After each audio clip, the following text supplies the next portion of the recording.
Shalom, bien-aimé de Dieu, gloire soit rendue à Dieu. J'aimerais que nous lisions un passage du psaume 119 au verset 162. Il est dit, je me réjouis de ta parole comme celui qui trouve un butin.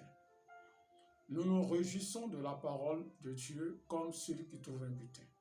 La parole de Dieu est un trésor pour toi et pour moi. La parole de Dieu est un guide. La parole de Dieu est un consolateur. Il n'y a pas de meilleur consolateur que la parole. C'est pourquoi lorsque notre maître est parti, Jésus, il a dit, je m'en vais vers le Père, mais je vous enverrai un autre consolateur.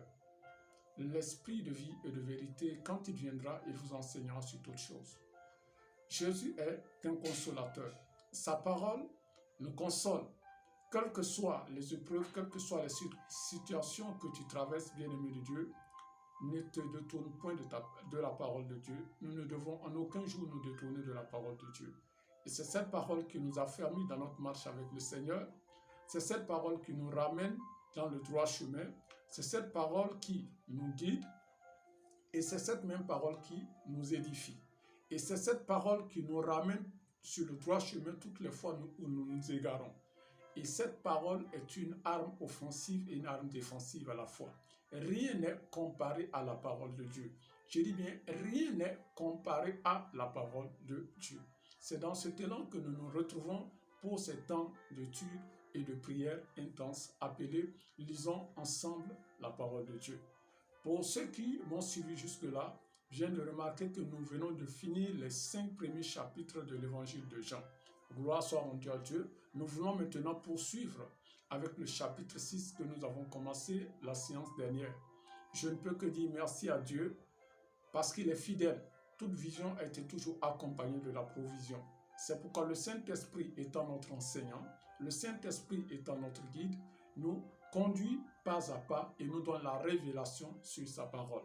Bien-aimé de Dieu, c'est un réel plaisir pour moi de partager ces moments avec vous. S'il est que c'est la première fois que tu nous suis en cet instant, j'aimerais te dire que tout juste après cette vidéo, de repartir au niveau de la chaîne afin de revoir les premières vidéos, cela pourra te faire du bien.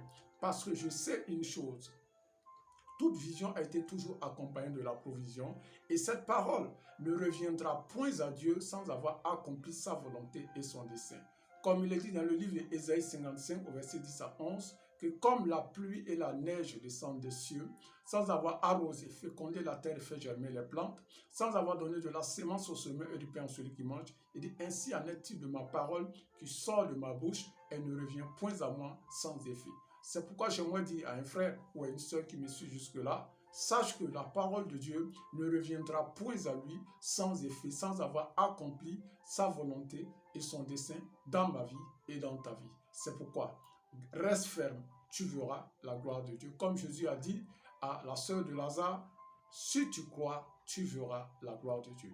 Car rien de ce qui a été fait n'a été fait sans la parole de Dieu. C'est pourquoi ces temps de rencontre, tu dois prendre ces temps de rencontre au sérieux. Tu dois prendre ces temps de rencontre à cœur. Parce que la parole va produire un effet, ou je dirais même des miracles, dans ma vie et dans ta vie. Bien-aimés de Dieu, nous nous retrouvons pour ces temps appelés « Lisons ensemble la Bible ». C'est tout un réel plaisir pour moi de pouvoir encore retrouver le peuple de Dieu. Mais bien avant que nous ne puissions commencer, bien-aimé de Dieu, je t'invite à ce que tu puisses prier avec moi pour que le Saint-Esprit, qui est notre enseignant par excellence, puisse nous donner la révélation sur sa parole. Prions ensemble. Saint-Esprit de Dieu, c'est toi l'enseignant par excellence. Je prie en ce moment que tu nous donnes la révélation sur ta parole. Toi seul peux nous éclairer sur ta parole. Seigneur Jésus, qu'au travers de ton esprit que tu nous enseignes, qu'au travers de ton esprit que tu nous révèles le mystère caché qui est dans ta parole. Saint-Esprit de Dieu, nous ne voulons pas seulement méditer la parole, mais nous voulons aussi être des conformistes. Nous voulons conformer notre vie à la parole. Nous ne voulons pas seulement être des auditeurs, mais nous voulons que cette parole soit gravée dans nos cœurs. Que cette parole soit gravée dans nos cœurs. Que cette parole soit gravée dans nos cœurs, afin que nous puissions jour et nuit la méditer. Jour et nuit la méditer. Que nous puissions conformer notre vie à la parole. Car c'est la parole qui nous conduit à toi. C'est la parole qui fait de nous des enfants de Dieu. Que cette parole produise son impact dans nos vies au nom puissant et glorieux de notre Seigneur Jésus-Christ. Amen, amen, amen. Bien-aimé de Dieu, si tu as ta Bible avec toi, cela nous fera tous du bien. J'ai l'habitude de dire aux gens d'avoir leur Bible avec eux, si cela est possible, que tu puisses avoir la Bible avec toi, afin qu'ensemble nous puissions parcourir les Saintes Écritures, puisque le Saint-Esprit étant l'enseignant par excellence, va nous donner la révélation sur sa parole. C'est vrai que, étant enseignant de la parole, l'Esprit de Dieu ne peut que me donner une portion de la révélation qu'il a pour moi, pour le peuple. Et je dirais en d'autres termes, aucune personne sur cette terre ne peut avoir la révélation, la pleine révélation de la parole venant de Dieu. Chacun reçoit une portion. Et c'est pourquoi la révélation que je pourrais avoir de la parole ne sera qu'une portion. Et toi aussi, lorsque tu pourras te joindre à moi pour ces temps d'étude et pour ces temps de méditation, ayant ta Bible avec toi, lorsque l'Esprit de Dieu me donnera une partie, une portion de la révélation, toi aussi tu en recevras une autre partie. C'est pourquoi je conseille à l'Assemblée, à ceux qui me suivent, d'avoir la Bible avec eux. Plus au fur et à mesure que nous parcourons les Saintes Écritures, au fur et à mesure que je reçois une partie de la révélation, à la longue, toi aussi tu recevras une partie. Parce que comme je l'ai dit, aucune personne ne peut avoir la révélation entière de la personne de Dieu. Donc, Dieu donne à chacun de nous une portion de la révélation. Et je sais que, ayant ta Bible avec toi et que tu vas me suivre en ce jour, c'est vrai que tu recevras une partie venant de moi, mais tu recevras aussi une partie venant du Saint-Esprit. Et cela va produire un impact dans ta vie et cela va t'amener à une autre étape qui pourra permettre à ce que tu puisses voir la gloire de Dieu, que nous puissions ensemble témoigner la gloire de Dieu. Bien-aimés de Dieu, si nous sommes prêts, nous allons commencer. La séance dernière, nous avons vu Jésus avec la foule. Jésus qui était allé de l'autre côté de la mer de Galilée, de Tibériade, et nous avons vu qu'une grande foule a suivi Jésus. À un certain moment du parcours que Jésus avait été avec la foule, on s'est rendu compte que la foule était dans le besoin. Et Jésus étant omnipotent, omniprésent, étant omniscient, je dirais en d'autres termes, Jésus étant omniscient, savait que la foule était dans le besoin et il a commencé à parler, à dire à Philippe, où est-ce que nous pourrons avoir du pain pour cette personne, pour cette foule qui nous suit. Et de là, par la suite, nous avons vu que c'est André qui a eu à dire qu'il y a un jeune homme qui a 5 poissons, 5 pains et 2 poissons. Et qu'est-ce que cela pour toute cette multitude? Gloire à Dieu. Pour dire qu'on s'était arrêté au verset 9 du chapitre 6. Nous allons maintenant poursuivre. À partir du verset 9, nous allons poursuivre notre temps de méditation. Et je sais que l'Esprit de Dieu étant l'enseignant va se glorifier. Gloire à Dieu. Merci Saint-Esprit parce que tu es au-devant de toutes choses. Que ton nom soit glorifié en ce jour. Amen. Je lis, nous sommes au verset 9. Il y a ici un jeune garçon qui a 5 pains d'orgue et 2 poissons. Mais qu'est-ce que cela pour tant de gens? Nous voyons ici, c'est André, le frère de Simon-Pierre, qui dit qu'il y a ici un jeune homme qui a 2 poissons et 5 pains d'orgue. Mais qu'est-ce que cela pour toute cette multitude de foule? C'est très peu. Pour dire que ce jeune homme s'est porté volontaire en donnant son pain et le poisson qu'il avait. Je vous dis, le jeune homme s'est donné volontaire en donnant ce qu'il avait comme provision. Et je continue au verset 10. On nous dit, au verset 10, Jésus dit, faites-les asseoir. Il y avait dans ce lieu beaucoup d'herbes.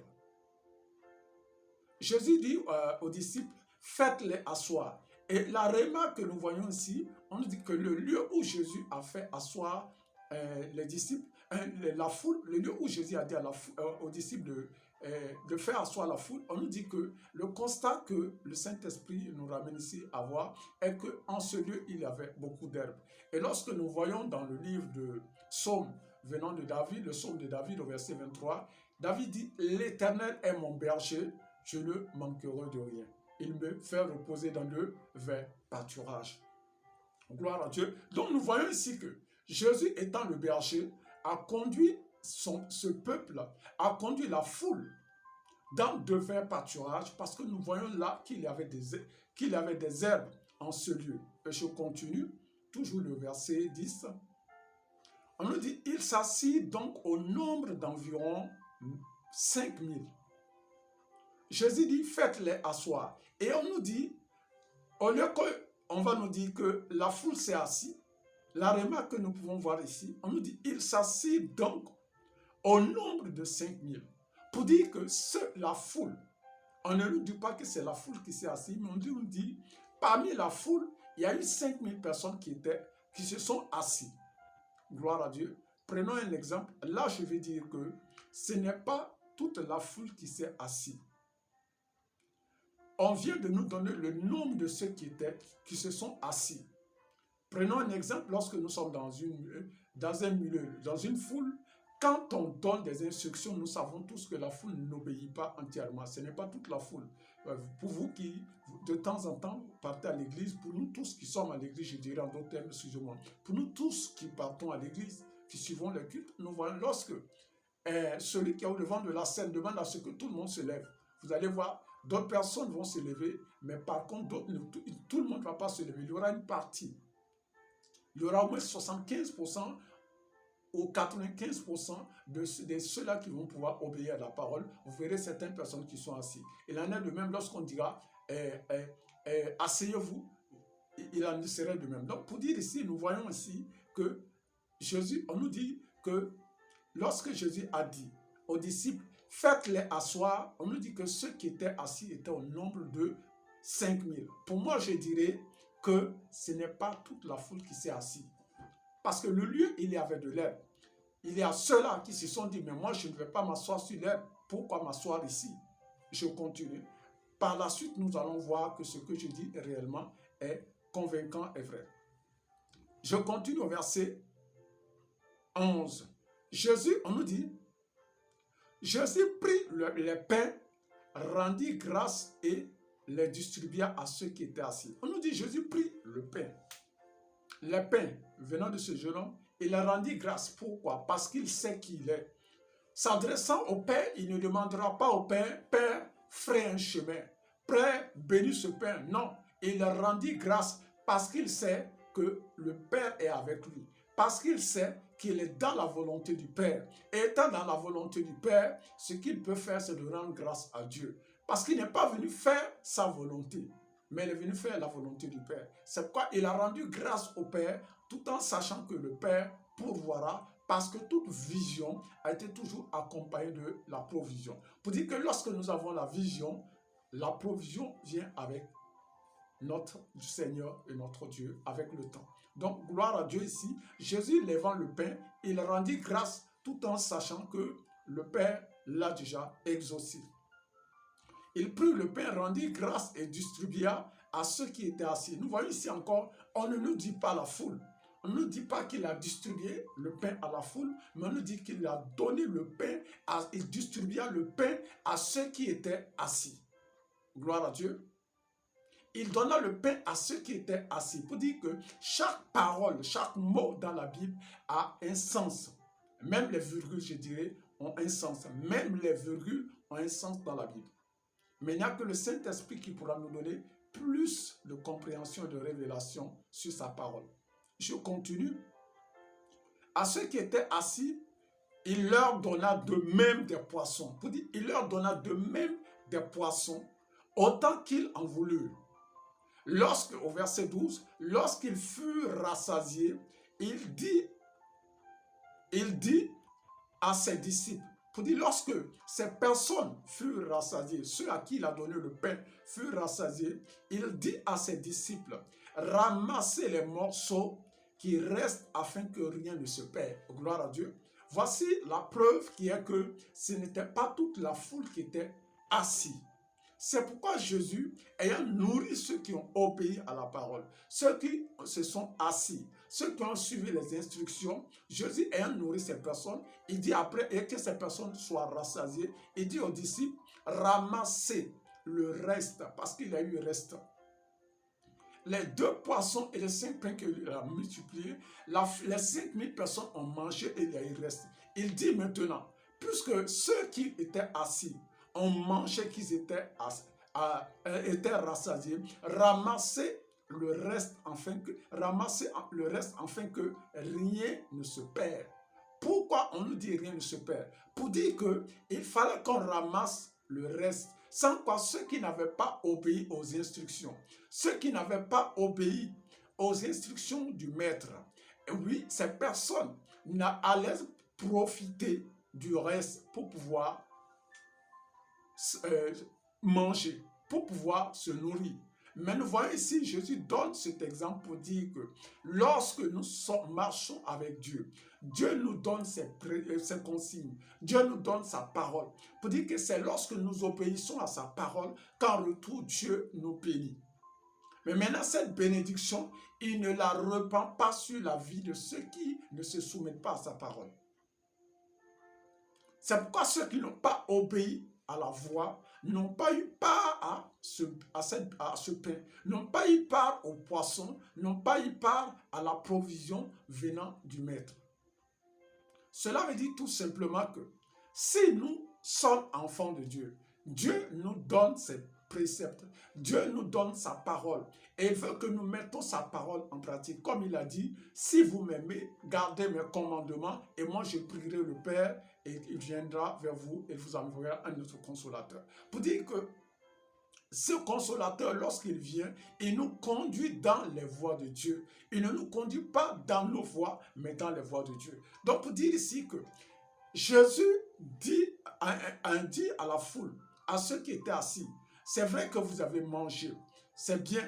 Maintenant, il parle aux disciples, ramassez le reste, afin que ceux qui n'ont pas obéi à ma voix, afin que ceux qui ne se sont pas soumis à ce que j'ai dit, ne puissent pas avoir part à ce pain et au poisson. Pour dire, il en est de même pour ceux qui font partie du royaume. Dieu nous donne sa parole.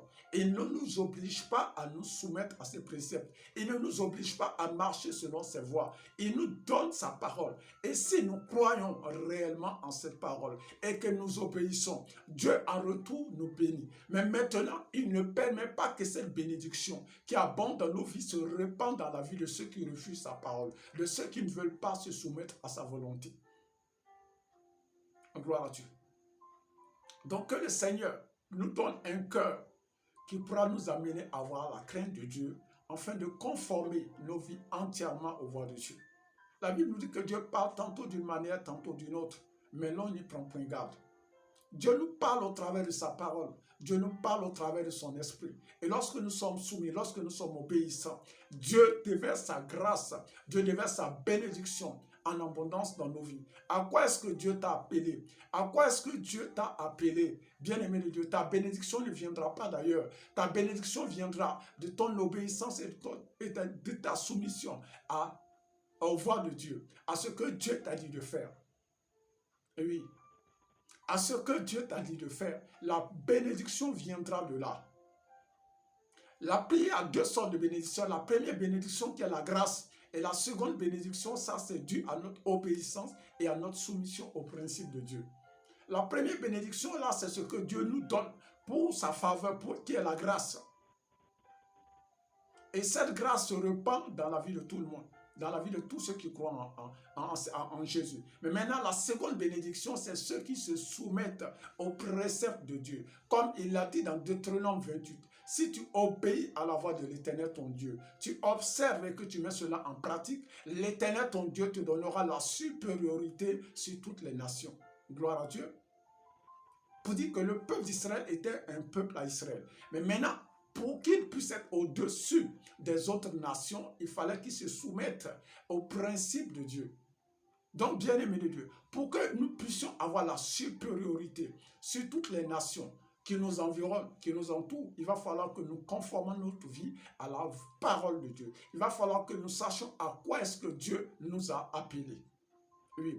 Il va falloir que toi et moi, nous sachions en quoi est-ce que Dieu nous a appelés. Parce qu'il nous a rachetés au coût de son sang. Ce n'est pas en vain Ce n'est pas pour le manger, pour le boire que Jésus nous a rachetés. Loin de là. Il nous a rachetés pour que nous soyons ses serviteurs. Donc, étant enfants de Dieu, nous devons savoir que, étant enfants de Dieu, nous avons le devoir aussi de le servir. Pas seulement de se contenter du pain et du poisson, mais nous avons un autre devoir à faire, qui est le servir, parce que nous sommes ses serviteurs. Je continue au verset 13. Ils ramassèrent donc et ils remplirent 12 paniers avec les morceaux qui restaient de 5 pains. On nous dit qu'ils ramassèrent ces pains et ils remplirent 12 paniers. Vous voyez, ils remplirent 12 paniers. Après que tous eurent mangé. Jésus, qu'est-ce que ces 12 paniers veulent nous dire ici? Pour dire que après que Jésus ait nourri toute cette assemblée, ces 5000 personnes, ces 12, pour dire qu'ils pouvaient faire de telle sorte à ce que ce soit suffisant seulement pour ceux qui ont obéi à la voix. Mais pourquoi il y a eu un reste à tel point qu'il y ait 12 paniers? Et qu'il dit de ramasser afin que rien ne se perde.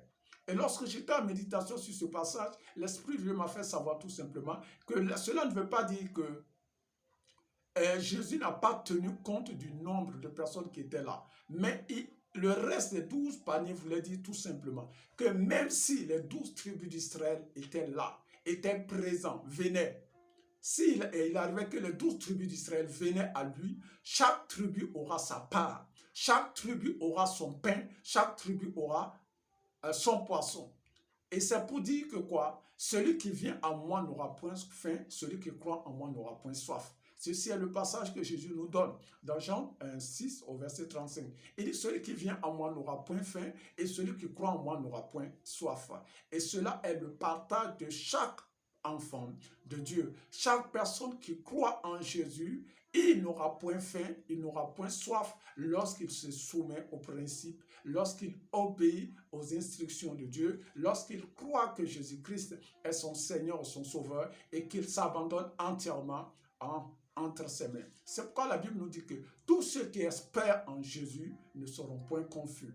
Je viens dire à quelqu'un en ce jour, ton espérance en Jésus ne sera pas vaine parce qu'il n'abandonne pas ses enfants. Il n'abandonne pas ceux qui croient réellement en lui. Je continue. Au verset 14, ces gens, ayant vu le miracle que Jésus avait fait, disaient, celui-ci est vraiment le prophète qui doit venir dans le monde. Pour dire, après que cette foule ait vu le miracle qui s'est produit, le poisson et le pain que Jésus a multiplié, qu'il a donné à ceux qui étaient assis. Pour dire, la foule maintenant, pour dire ceux qui ont obéi et ceux qui n'ont pas obéi aussi, ont cru réellement, ont cru réellement que Jésus est le prophète. Comme je le disais dans mes précédents enseignements, il y a 3 catégories de personnes qui veulent d'abord voir avant de croire. La première catégorie, il y a la première catégorie, elle suffit d'entendre ce qui est dit.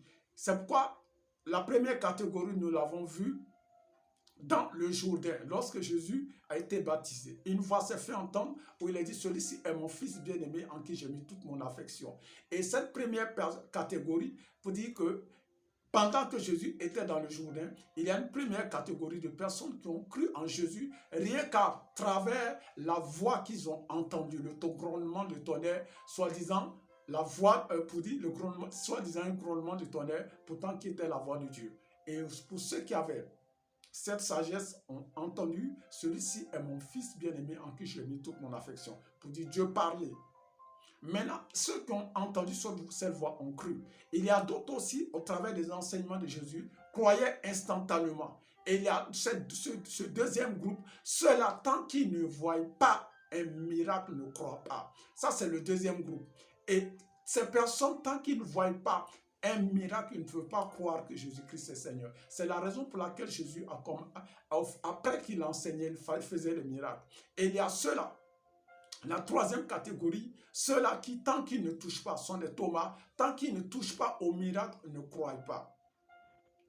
Comme je l'ai dit dans mes précédents enseignements, le miracle ne sauve pas. Mais comment est-ce que le miracle peut se produire dans la vie d'une personne? C'est celui qui croit en la parole qui reçoit le miracle. Celui qui croit en Jésus reçoit un miracle dans sa vie. Mais maintenant, celui qui ne croit pas en Jésus ne peut pas voir le miracle. C'est pourquoi Jésus, dans sa ville natale, n'a pas pu faire le miracle, parce qu'on ne croyait pas en lui. Gloire à Dieu. Donc, après que Jésus ait multiplié le pain ici, la foule ayant mangé ce pain, ayant tenu ce pain entre ses mains, la troisième catégorie ont cru que Jésus réellement est le Christ.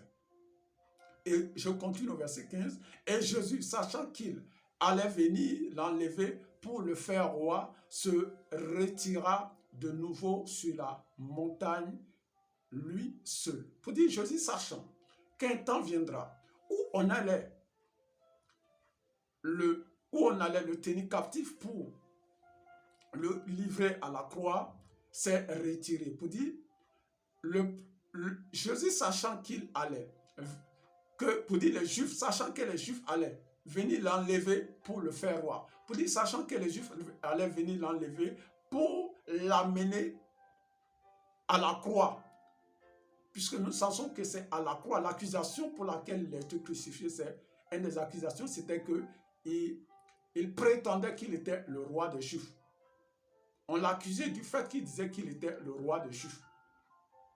Et en plus de cela, on l'accusait que le temple, qu'il pouvait construire le temple en 3 jours. Voici les 2 accusations, qui ne sont même pas fondées d'ailleurs. Et donc Jésus se retira sur la montagne lui seul, afin de prier. Gloire à Dieu, nous allons nous arrêter là. La Bible nous dit que l'évangile est une puissance de Dieu pour le salut de quiconque croit. À cet effet, bien-aimé de Dieu, toi qui me suis, j'aimerais que tu répètes après moi. C'est temps de prière. Père éternel, je te remercie pour ta parole qui est esprit et vie. Je te rends grâce pour l'évangile qui m'est donné, qui est une puissance de Dieu pour moi qui crois en Jésus-Christ. Répète après moi encore. Père éternel, je te rends grâce pour cet évangile qui est une puissance pour moi qui suis né de nouveau. Une puissance transformatrice. Une puissance qui brise les barrières. Une puissance qui brise les barrières au nom puissant et précieux de Jésus-Christ.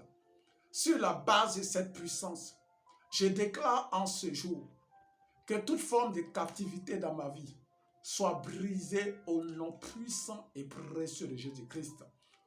Il est écrit que la parole de Dieu est une épée à double tranchant. Que cette parole que j'ai reçue, qui est une épée à double tranchant, brise maintenant dans ma vie tout lien qui me maintenait dans la captivité. Répète après moi. Que cette parole, qui est une épée à double tranchant, brise toute forme de captivité dans ma vie au nom puissant et précieux de Jésus-Christ. Car il est écrit que vous connaîtrez la vérité et la vérité vous affranchira. Que cette vérité m'affranchit de toute forme de servitude. Répète après moi. Que cette vérité m'affranchit de toute forme de captivité. Que cette vérité m'affranchit de toute forme de lien. Au nom puissant et précieux de Jésus-Christ. Il est écrit que tous ceux qui espèrent en l'Éternel ne seront point confus.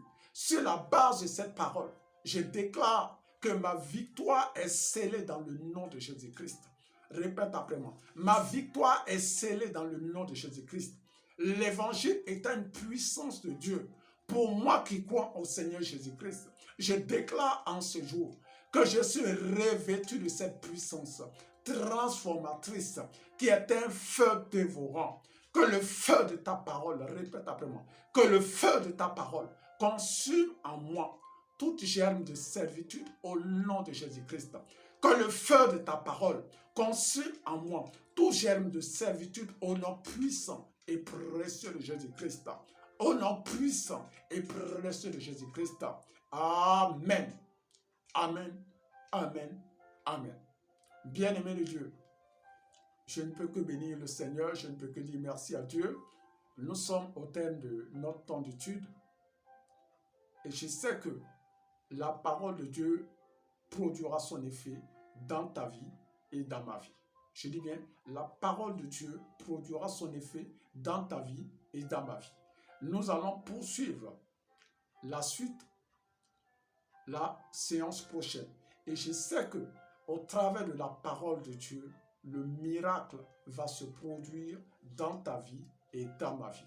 Je dis bien, la parole de Dieu va produire son effet dans ta vie et dans ma vie. Parce que cette parole ne revient point à lui sans avoir accompli sa volonté et son dessein.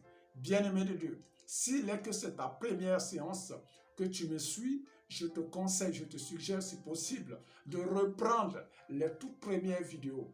Se reprend cela au fur et à mesure. Il y a le chapitre 1, après cela le chapitre 2, au chapitre 3, ainsi de suite jusqu'au chapitre 6, tout en allant.